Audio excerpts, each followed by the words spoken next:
Hello, welcome.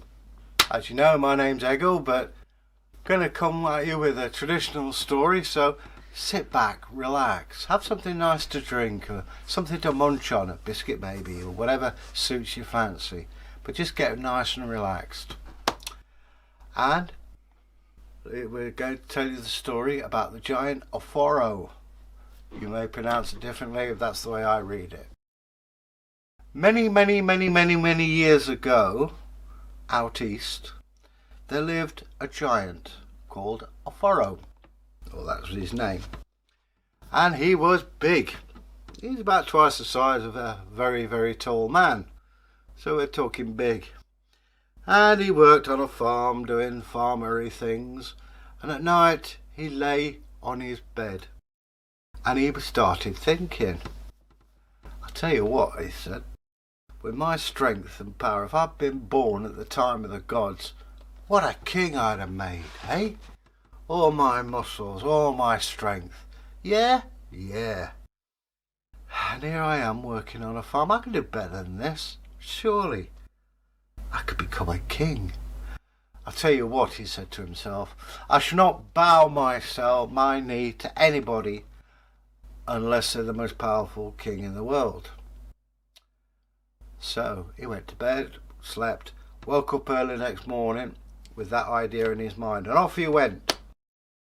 And he went along, and he met various people, said, who is the strongest, most powerful king in the world? This old bloke who was working at his bench said, well, it's the Lord Satan. Really? Where do I find him? See that road down there, yeah? Go down there, turn left at the windmill, further on, and he's round by the forest, somewhere around there. You can't miss him. Oh, cheers. Have a good one. Cheers, mate. And off he went, trogging along. The birds were singing, doing their birdly things. There were little rustles in the hedgerows as he marched along this nice, warm road. As he got near the forest, however, it began to change. The clouds began to form. It got a bit of a chill in the air. And he was getting a bit tired, so he sat on the stone. And he looked up. There was a long column of people. Wonder where they came from, he thought. But at the head of it was a very fierce-looking man. He's the kind of guy who, if he says it's Tuesday, it's Tuesday. You know the sort I mean. And Oforo looked up and thought, I better stand up here, use all of my guile. Excuse me, sir. What? Said the bloke. What indeed? And I'm looking for the most powerful king in the world. His name's Satan. Do you know anything about him? I've been on a long journey. And the man smiled, and it was like running your hands down a blackboard. Ooh, nasty it was. Your search is at an end, fellow. What do you mean? I am Satan. Oh, all right, mate. Glad to meet you, I think. Anyway, they went through this forest, and everywhere they went it got darker and colder and not very nice. And all of a sudden, Satan veers off with his horde, leaving him standing there. Thought, what the heck? There's all these people. Someone must have frightened him. And he looked up and he saw that there was a cross. A cross? Odd thing. Still. He chased after him and found him and said, hey, Satan, what's your problem? Oh, he said, you don't go near crosses. He said, that's where Jesus Christ was, crucified on one of them. I avoid him like the plague because he's got more power than me. I thought you said... Never mind what I said. With that, he disappeared. Well, thought Oforo, I was mistaken. There is somebody more powerful than him. I better carry on walking. And as he walked along, he came to a hermit. An old man. Hello, old man. Hello. Tell me, have you seen this Jesus Christ about? You could travel the whole world for 1,000 years and never see him. or you can just be there in a breath. Yeah, that's not very helpful actually, said Oforo. I'm just trying to meet the guy, you know, never mind his PR. Tell you what, he says, you can find him through prayer and fasting. I ain't doing that. I like my food.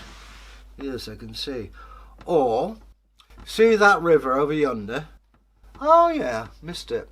That's very deep and fast flowing. Now, if you were to set up a house on there and help people across, because I'll tell you, there's been quite a few people swept to their death in that, and people have suffered. Really, said Oforo. Yeah. You stand there, mate, and get yourself people carried across. You might even make a decent living. And you're doing the work of Jesus Christ. Really? Yeah, he's not that hard to please, you know. Great stuff. So, Oforo found a palm tree, pulled it up, as you do, got his knife out, snick, snack, snore 'em, made himself a staff.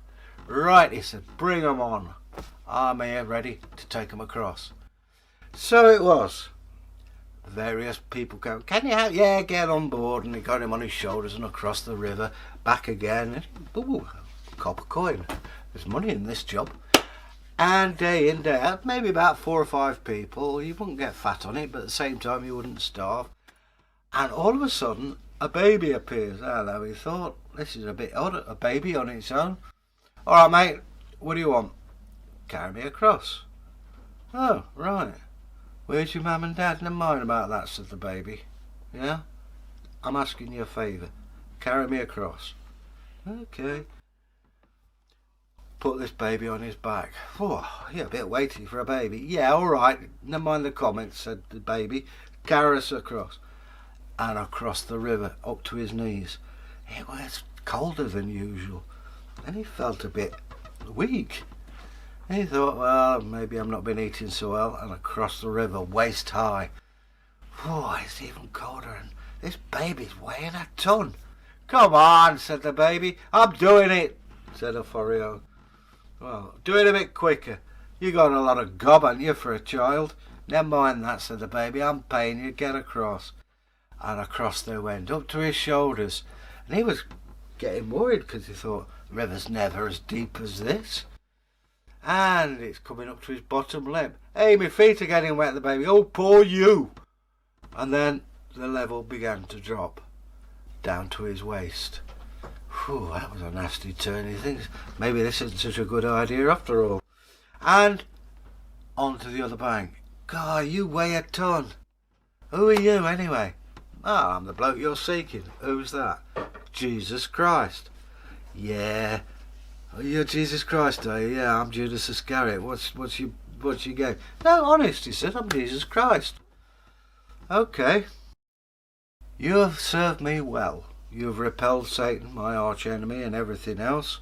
You've been a good little giant. Don't patronise me. All right, you've been a good giant. From now on, you shall be known as St. Christopher. Woo! Anyway, stick that stuff in the ground over yonder, and it'll bear fruit. You reckon? I know it will. Trust me. Hey, I'm the Son of God. I know what I'm talking about. Okay. Boom! In went the staff. The baby disappeared. And sure enough, there were dates on this palm tree, which was surprising because it was a coconut palm to start with, but hey, miracles of God and all that. And ever since that day, he's been known as the patron saint of travellers, although in modern times, not so much.